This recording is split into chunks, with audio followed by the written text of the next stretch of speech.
Hello, everyone, and welcome to Dreamleapers Inspiration. I'm your host, Harriet Cole. As always, honored to be here with you now.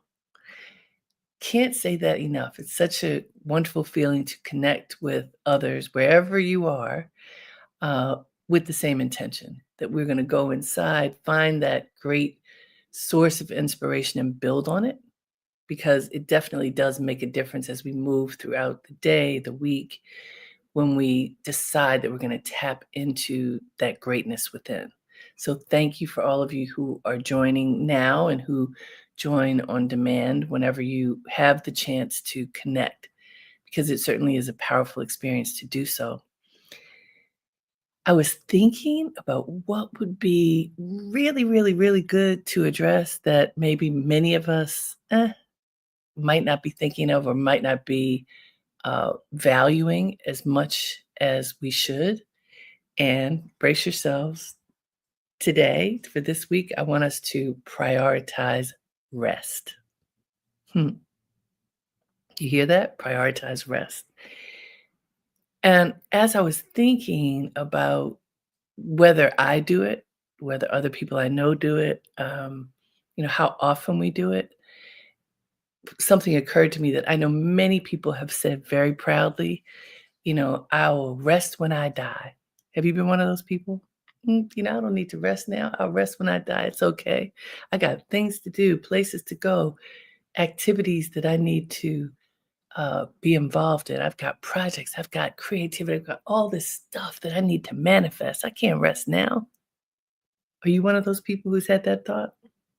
I certainly have had that thought. I may not have said that quote, which is very commonly said, I'll rest when I die. I may not have said that, but I certainly have said, oh, I can work 3 more hours. I can work through the night. My team and I, we are people, and I'm not proud of this, but it is true. We are people who work through the night if we have to get our work done and with a smile on our face.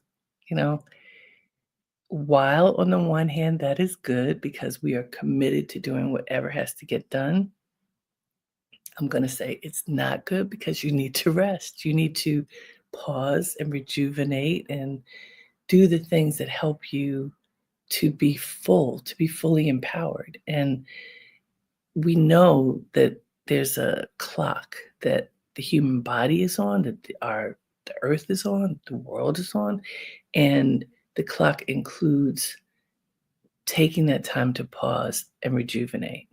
But somehow, somewhere along the way, we got told that it's lazy to rest, that, do that when you can't do anything else. Um, I don't know where that came from. I'm not sure where that sense of work ethic came from, but I just know it's real. A lot of people feel that way. I know I have felt that way. I've got to get it done. If I could do more and more and more, then maybe I will reach whatever the next level is that I'm looking for. And that just isn't true. Because if you're worn out, you don't have the presence of mind to even see the grace, to see the blessings, to see what is right in front of your face. If you're worn out, you often don't see it. And so I want us to look at this today. And I'm saying us because this is a difficult one for me. That, my list is long every single day of what needs to be done. And I think of other people in my world who choose to handle things differently. My watch, I've talked about this before, my watch tells me prioritize sleep. It actually says that. And it says it at the same time every day, 15 minutes before it wants me to go to bed. And I want to tell you, hardly ever do I go to bed that early. But because my watch is telling me, it started doing that this year. I don't know why. I'm aware of the fact that X time is when I should be thinking about it. I know people who take naps every day. One of my close friends who's an educator used to take a nap every day around 4:00. And I was like, what are you doing? Well, I taught all day. I used all of this energy. And now I need to pause and rest and rejuvenate. It's not for the whole day. I just need to take a nap. And I think that was typically an hour-long nap, and after that nap, ooh, then there was energy to be present for the rest of the day. And I remember thinking, "Are you doing this because 'cause you're old?" Seriously, I'm just being completely transparent. I had all of these thoughts, "Oh, well, that's what old people do, and that's what other people do. Yeah, I don't need to do that." And I've been really sitting with this concept, try to get to a different kind of understanding of what happens to your body when you rest. I interviewed Dr. Ian Smith a few months ago. Some of you may know him. He's a prominent doctor. He does a lot of on air conversation about, he's done a lot of work on weight loss, but he also just talks about overall well being. And I interviewed him a few months ago, and he talked about key things that every person can do in order to have good health. And I'll try to remember what they are. One was eat like considerably less red meat, drink considerably more water, get rest every single day, spend a half hour at least moving your body, and spend a half hour every day doing something fun for you, something that gives you joy. Those were the 5 things. I'm so glad I remembered. And he talked about how a lot of people don't choose to do something that gives them joy because they don't think they deserve it. Well, I have to complete these tasks. I have to do these things that are on my list before I can give myself the gift of something pleasurable.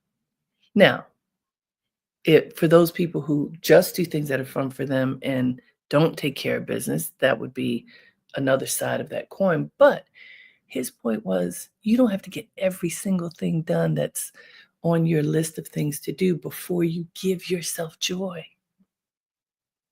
before you give yourself rest, before you are conscious of what you put in your body.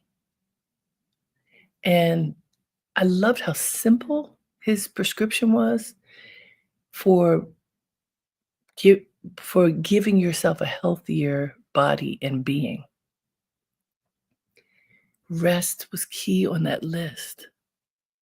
And so I wanna show you the quote. I first found a little piece of this quote, and my producer went in and found the whole quote. She always finds it to make sure we are quoting properly. But let me share this quote with you. It's from Adam Grant, a wonderful thinker. You may have read him before.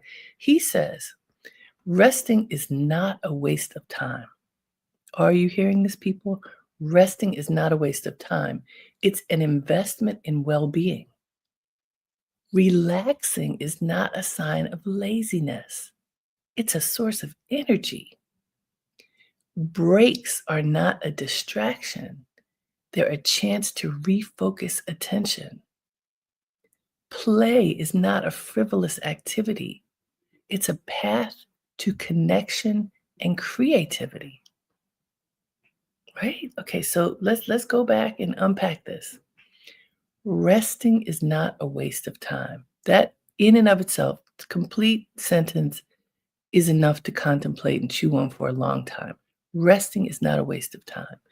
You allow your body to rejuvenate. Think about if you hurt your body, you get a cut, you fall, anything like that, and then you allow yourself to heal. So you pause. Whatever attention you need to give your body, you give it that, and then you pause and you allow yourself to rest, to sleep, to be still, it heals more quickly, doesn't it?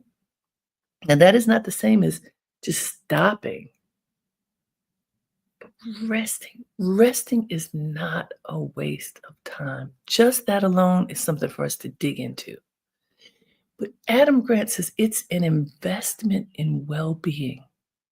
Resting is an investment in well being. So, that balance that we learn about, if you're a meditator, if you are one who chooses to connect to the spirit within, well-being is all that inside stuff.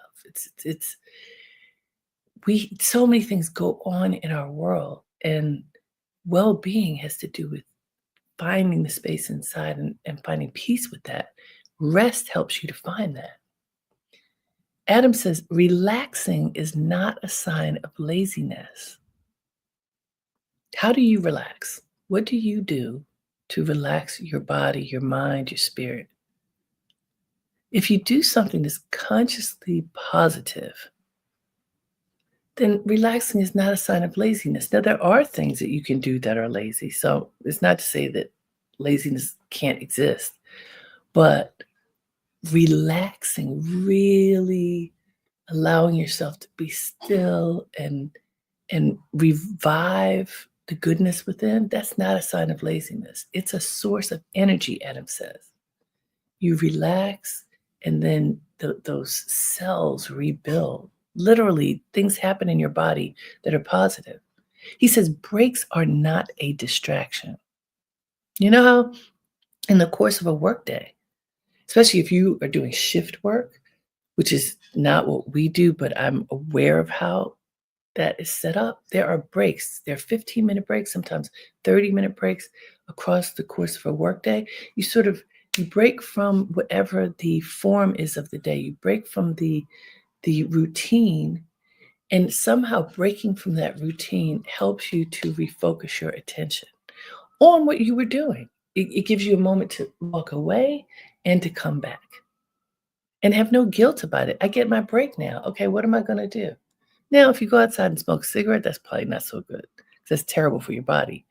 But there's lots of other things people do when they take a break. Walk around the block. Depending upon where you live, go outside and just stretch, breathe, move. Adam says play is not a frivolous activity. When we think of children and play, I think of my great niece. She, from the moment she gets up in the morning, will you play with me? Can we play this or that? She wants to play. She wants to engage. She wants to do something that will engage her creativity and engage her with you.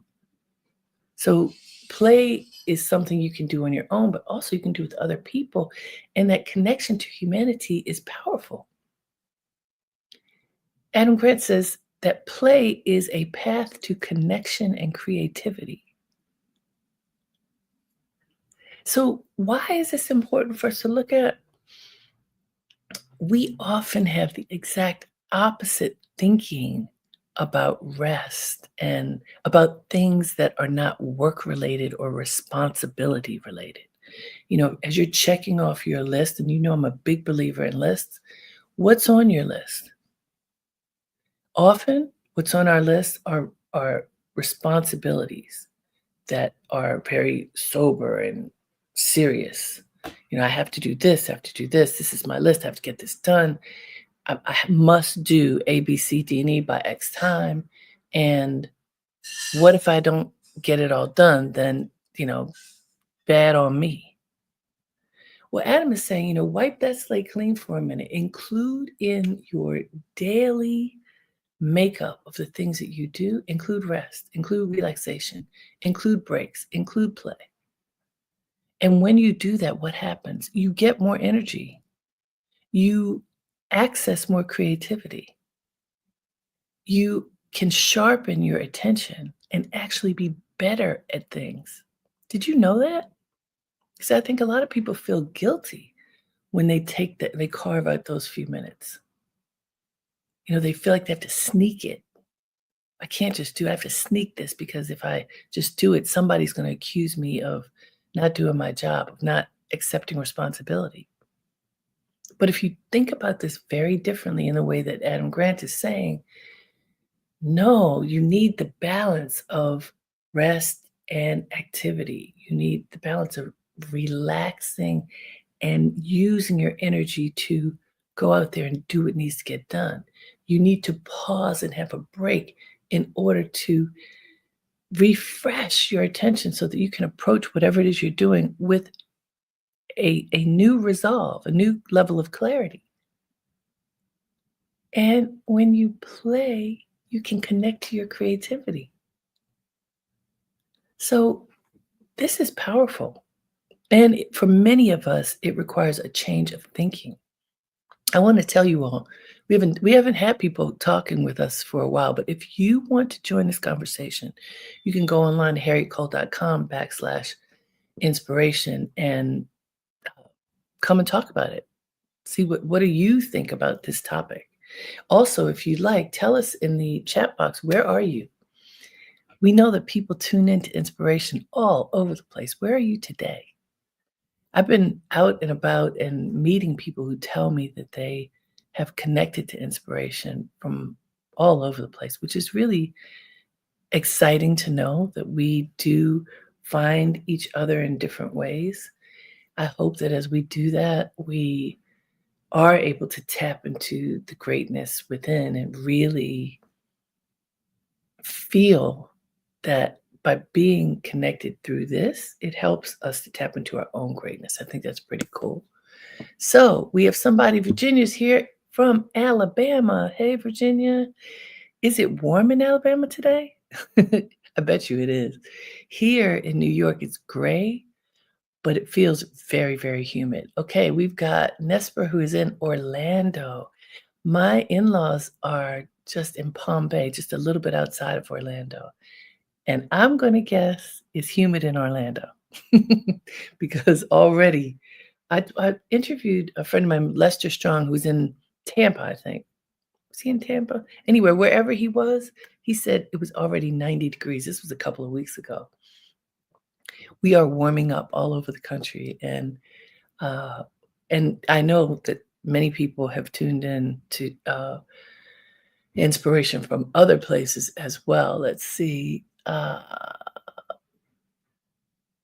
Oh, my friend Donna Karen is here, connected. Hello, my dear. Yes, she says, "Ditto, boy, I understand that. And you are the light, the love, and boy, I get it." Hello, Donna. Thank you for tuning in. That's beautiful. I love that folks tune in from all over the place. And Donna, who for many, many, many years practiced yoga, and she says she does Pilates now on a regular basis. See, that's something that helps you to be in attunement with your body, with your spirit. It's interesting. Doing something that connects to your body connects to your soul. And I don't know that we always understood that. I'm not sure about that, but I think it's really wonderful to pay attention to that. Virginia says it's 59 at present. Oh, that's cool. But it's going to be a high of 75. Yeah. So we're still in that, it's still spring. It's still spring. So we have the fluctuations of the weather, which are really nice. Thank you all for tuning in and telling us where you are and how are you doing.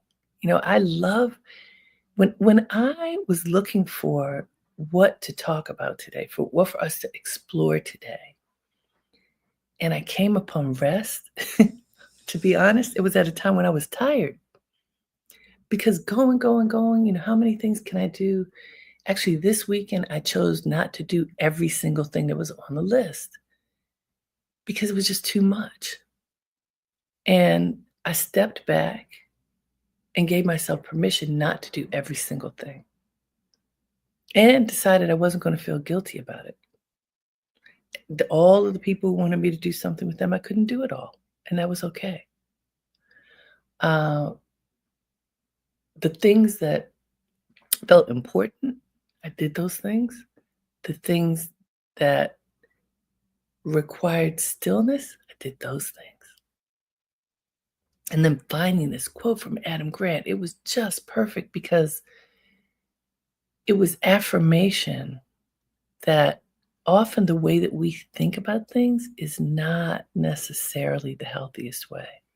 Going, going, going, the Ever Ready Bunny, you remember that commercial? Being proud, oh yeah, she can go forever.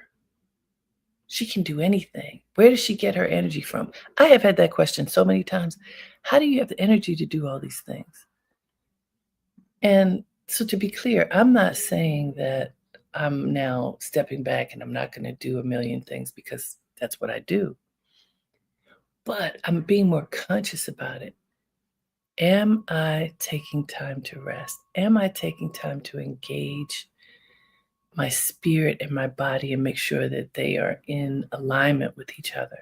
Am I practicing the things that I've learned for the past 30 plus years being a meditator and being someone who has spent a lot of time reading about how to be in alignment? Am I doing what I have learned? Am I practicing that?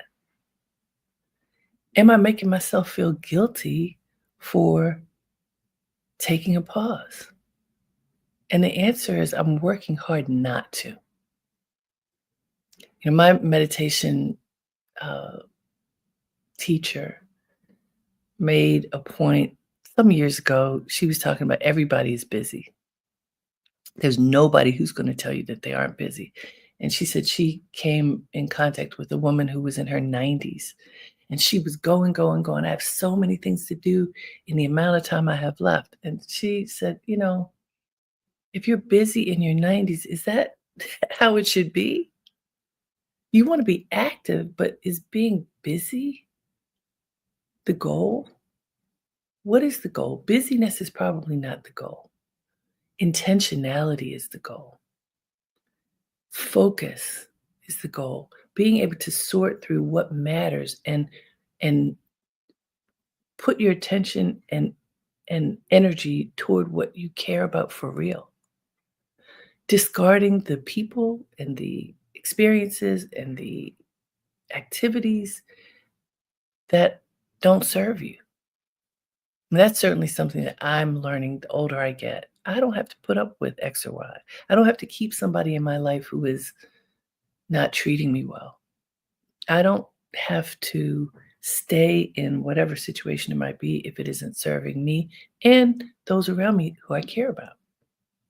But you only get to the point of really understanding that and being able to make decisions like that if you have stillness, right? But that if your mind is busy and you're really active and you're checking off, let me put one foot in front of the other and get this done and that done and that done, you often don't have time. You don't have time in your brain in order to pause and see clearly. And so let's look back at Adam Grant's quote because I just want us to spend just a few more minutes before we go looking at this. Resting is not a waste of time. That is that full stop moment. We could just unpack that forever. Resting is not a waste of time. When you rest, your body creates more. Virginia says, retirement caused me to rest and I'm not rushing through it. Good for you. It's stillness and peace is a luxury. Stillness and peace, absolutely a luxury. But a luxury that we should afford ourselves.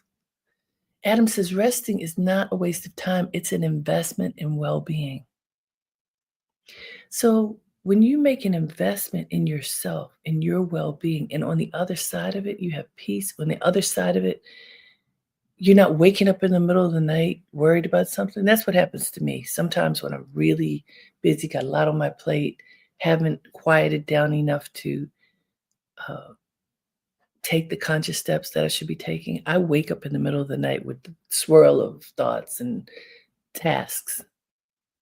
But if I invest in my own well-being by resting for real, giving myself permission to rest and be still, it makes a huge difference. Adam says relaxing is not a sign of laziness. So I want you to re-examine how you relax. What do you do when you're relaxing? And that's important because there's some things that are more a distraction than a relaxation. Later he says breaks are not a distraction. I want to challenge us to say, what are we doing during those breaks?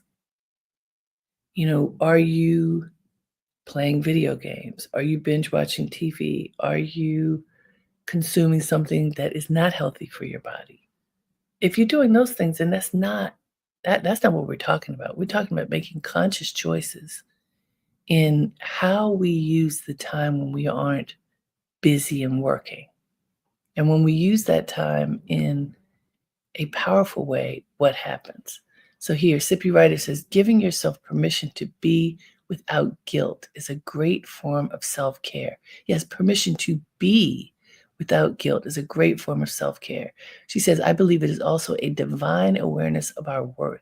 We are sacred. Indeed. This is what we learn, that we are sacred. Each of us. You know, what I learned in my spiritual practice is God dwells within me, that that life force that we understand to be God exists out there and in here. That it's this circle of love and light and power. And if we nurture that and connect to that and honor that, then what happens? One of the things that happens is we're able to see each other differently, with more compassionate eyes and with clearer eyes. So compassion doesn't mean necessarily that you say, okay, you can do anything you want. You can do anything you want to me. Absolutely not. It means you see people for who they are. You forgive them for the things that they can't do better right now. But also, it could mean that you keep your distance from them. You don't have to keep everybody around. You really don't. And we do learn this with age. The more maturity we gain, and I should say maturity because sometimes people get older and don't learn anything. Hopefully, we're not those people. When we pay attention, when we choose to learn from our triumphs and mistakes, from others' triumphs and mistakes, when we keep our eyes open and learn, then what happens? When we take those pauses and really allow ourselves to breathe and be and rejuvenate, then what happens? How do we see then? What do we see then? How do we look at life differently? It really works. So the challenge for all of us this week is to prioritize rest. So on this day, what can you do today to prioritize rest? I think of my day, it is a big day. I have so many things going on. I have a long list of to-dos, and it includes a big activity this evening. And so in between those breaks that Adam Grant talked about, taking a power nap is a beautiful thing. Drinking more water is helpful for the body to flush itself and to be calm and to support whatever the day is. You know, ingesting things that are going to give me energy throughout the day. Choosing not to put something in my body that I know could make it harder for me to process whatever that food or beverage might be. Being conscious and intentional. That's what my dear friend Lejeune, we've been talking about this since we were, I don't know, in high school, I think.